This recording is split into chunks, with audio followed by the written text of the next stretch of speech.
Hello, ma'am. How are you? Hello, Subodh. I'm good. How are you? I'm really fine, ma'am. Ma'am, before starting the interview, I would like to ask you about yourself. And if you just give us a brief introduction of the college and the institution, that would be really great, ma'am. Okay. Subodh, my name is Meenakshi Tyagi, and I'm working here with Pune Business School. Pune Business School is part of Pimpri Chinchwad Education Trust. Now it's a 35-year-old trust, and this trust has almost 10 colleges under its wing, including engineering, architecture, polytechnic. Basically, from KG to PG, they have everything.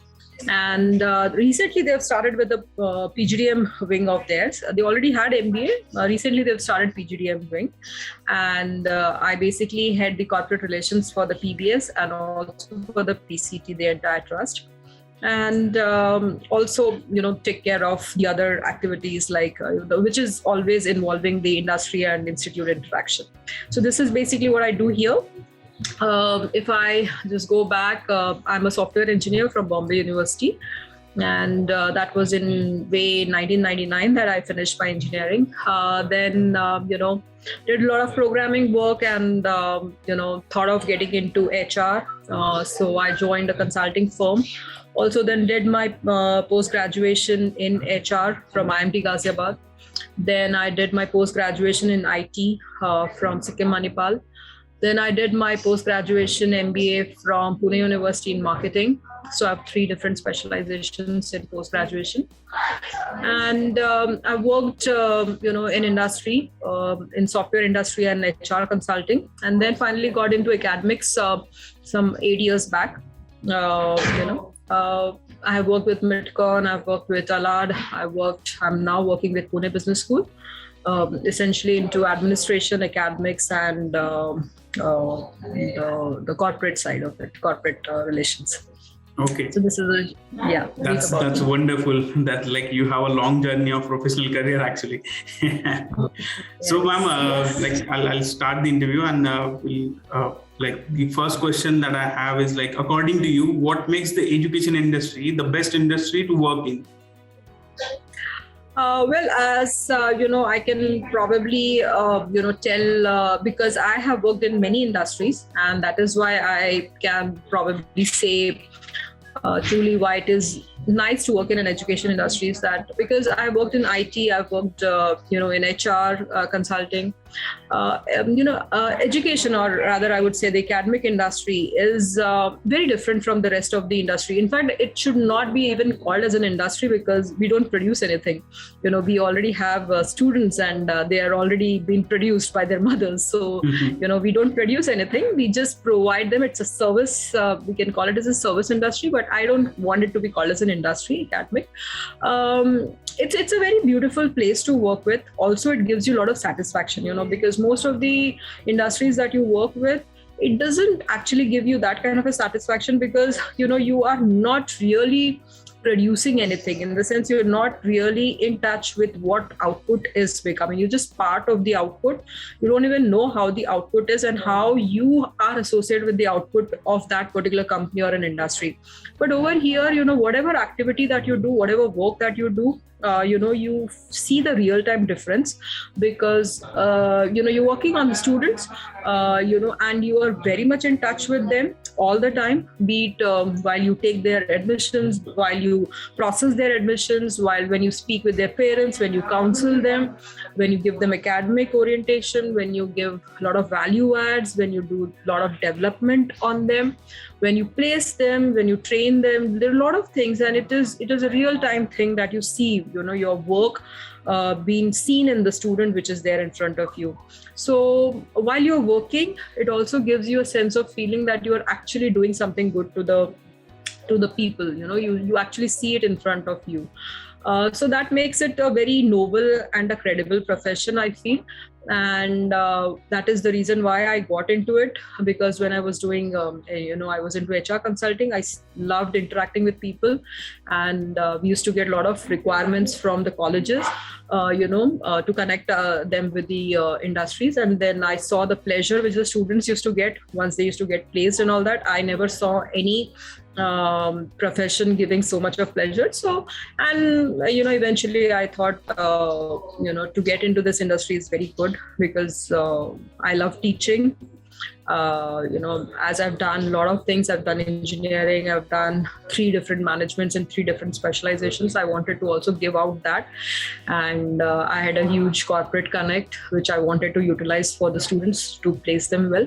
So that is why I felt this industry is a good, combination of everything that I have. Yeah. After listening to your answer, I think I'll be heading to the education industry. No worries. You're always welcome. Thank you so much, ma'am. Well, I'll go with the next question. What is your philosophy of leadership, and how would you describe your leadership style?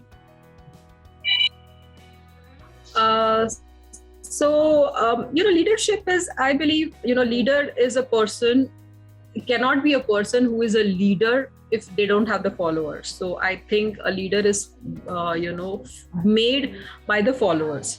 Okay. And, you can have a lot of people under you, but if you have followers are, by definition, people who want to follow you, So I think leader is a person who set an example so that they can have followers, not just people under them, Mm-hmm. That is not the idea of leadership which I have. So I basically do whatever work I am telling to do to my people is not something which I don't do or which I can't do. If I'm asking them to come on a holiday, then I can't just expect them to come on holiday while I'll be holidaying, So first, the first person to be there landing up on the workplace would be me, and then the people around me. So I always believe in people to follow you. And follow you means you have to do it first. You have to set an example for them that you are doing it, and hence you're asking your people to do it, So, and they automatically follow, because I think everybody, and I'm a kind of a theory why kind of a manager who believes that everybody's motivated enough to really work. It is just that you need to get the best out of them. And for me, so my leadership style is very much participative style of leadership, wherein I participate in the entire work. As I said, I do it myself first, and then I ask my people to do it. Each time when I'm working with my team, I'm never away from my team. I believe in sitting with them and making them work. Even when I form teams with my students, for a lot of work that I do, a lot of cells that we make, I sit with them and I work with them and make them work. And that is my kind of thing. And I keep doing the same work myself, when I'm asking other people to do it. So that's my, it's a very participative style. I want people to follow, because I'm doing the same thing, and I want them to do that. So that is how I work. Yeah. Well, that's really great, ma'am. Ma'am, I'll ask you regarding some, college-related questions now. What are the benefits and career options after pursuing the different courses from your college in the future? Right. So as I said, there is one aspect is it belonged to my college, which is a postgraduate diploma in business management. It's a PGDM course. But now, because this trust has got 10 different colleges, we've got polytechnic, we've got engineering, we've got architecture, we've got almost everything that you can think of, So there are different career options. And if I just talk about the college of PGDM, then we have different specializations. We have IT, we have analytics, we have HR, marketing, finance, agribusiness management, supply chain and operations. So we've got huge number of specializations, and students can opt for different specializations. And because we've got so many colleges and we are a 35-year-old trust, we have a huge placement cell, which is a central placement cell of almost 30 people working on the placement front, because we have around 20,000 students in campus as of now. And we ensure placements to each and every student. So for that, there is a lot of work which goes on, and we have a huge industry connect for these students. Students based on their specializations get good placements. And so there are a lot of career options, because we've got almost everything under the sun that you can think of, if you want to pursue your further education. Yeah. Yeah. So, ma'am, as you have mentioned that, you have a number of like educations at different departments, architecture, engineering, management, and all. So, what kind of different program apart from this, apart from the education, what kind of a different training program your college conduct to upgrade the skill set of the students? Okay, so one is the theoretical knowledge that each course imparts to its student, which is definitely been taken care of by the best of the professors from the academic and the industry background.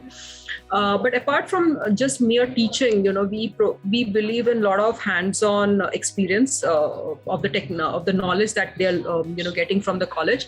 So we do a lot of value add to them by having a practical exposure. Like, for example, in the PGDM Institute, when they are learning whatever specializations they are doing, we ensure that they have hands-on experience in all of that. We have 3 live projects that the students work on, and it's in different companies. They do a live project as in, live work which is going on in that company. They go to that company and they work on it. So it can be anywhere from 15 to 30 days that they work on these companies. So there are 3 different live projects in the tenure of 2 years that they do. And also they do a winter internship and summer internship. Okay. Which is an extensive work which they do of 1.5 months and 3 months respectively. So, along with their studies of 2 years, they also get 5 different industry exposure, working hands-on in these companies on different profiles. So, when the company comes to hire them, they can automatically see the difference in these students because they don't come across as a naive, inexperienced students. They are pretty much knowing the technical stuff that they have learned because they've actually worked on it. So this is by far the most important aspect, because skilling them is very, very important, because each and every college in India is promoting teaching and giving good values and all that, but skilling them is something which is very important, because nowadays companies want skilled people. They want the people to really know the work. It can be a very small work or a big work or whatever. They want people to be skilled in that work. So this is what we are actually promoting, giving them hands-on experience. And we have got different other work going on. We have incubation center, we have apprenticeship program, we have National Skill Development Corporation programs also running, where all of these are also promoting the skilling of the students, vocational course programs. So again, for the professional courses like MBAs and PGDMs and engineerings and architectures, we are also promoting skilling them in these courses as well. Yeah. So I'll move out to the last question of this session, ma'am. Any suggestions you would like to give to the current youth and the aspiring students? Yes, not only for the aspiring students, but I would want every individual or every youth, in current times, to have certain characteristics which are very important for them. One is patience. They are very impatient. That is what I've seen. They want the world to happen immediately and in the time that they have decided for themselves. It doesn't work like that. Some people want it in 1 year, some people want it in 3 years, and they have a limited time that they've set for themselves. I don't know what equation and what calculation they do, but they want it within that time. So it doesn't happen that way. Life gradual pace. Sometimes it can be fast, sometimes it can be slow. We have to follow that pace and we have to be patient, because even COVID times for past 2 years, 3 years, it has taught that I hope you can hear me because my connection is little. It has taught us to be very patient, because no matter how much you have tried to speed up, the natural cause has really slowed it down. So we need to understand there are a lot of things beyond our control. So they have to be patient, and they have, things will come if they keep giving their efforts. Sometimes it is fast, sometimes it is slow, but it do happen. So patience is something which I want all of them to really have. And I want them to really upgrade themselves, because that is one thing which is very important. No matter how good you are in whatever you are doing, believe me, after some time it becomes obsolete. And that is the law of nature now, that everything is becoming obsolete very soon. So it is very important to keep upgrading yourselves, keep learning new things, and be really ahead in whatever area you are in. That is what I really want the students to invest in themselves. Getting a degree and doing some good job is not the end of the world. Yes. They need to keep upgrading themselves. These are the two things which I feel the students should really work on. Well, that's a really great advice, ma'am. Thank you so much, ma'am. This is the end part of an interview, actually. Thanks so much. Thank you so much for your time, and I really appreciate the valuable time that you have given to the College Dunia and the interview.